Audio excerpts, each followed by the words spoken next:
Umrah bareng putranya, Larissa Chow tulis pesan menyentuh, singgung perannya sebagai seorang ibu. Larissa Chow unggah video saat ibadah umrah bersama putranya, Yusuf. Tulis pesan menyentuh mengenai perannya sebagai seorang ibu. Larissa Chow saat ini sedang menunaikan ibadah umrah. Ia mendapatkan kesempatan untuk menjalankan ibadah di Tanah Suci Mekah. Tak sendiri, ia turut serta mengajak putra sematawayangnya, Muhammad Yusuf Alvin Ramadan. Mendapat kesempatan umrah bersama sang putra, Larissa Chow begitu bersyukur. Lewat akun Instagramnya, Larissa Chow sempat mengunggah video singkat kebersamaannya dengan Yusuf. Dalam video itu, Larissa terlihat sedang berjalan dengan Yusuf sembari bergandengan tangan.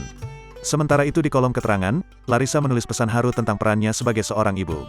Ia merasa dunianya akan baik-baik saja selama Yusuf ada di sampingnya. Dunia mama akan selalu baik-baik saja, selagi Yusuf di samping mama, tulis Larissa mengawali, dilansir Tribun Style pada Rabu, tanggal 31 Agustus tahun 2022.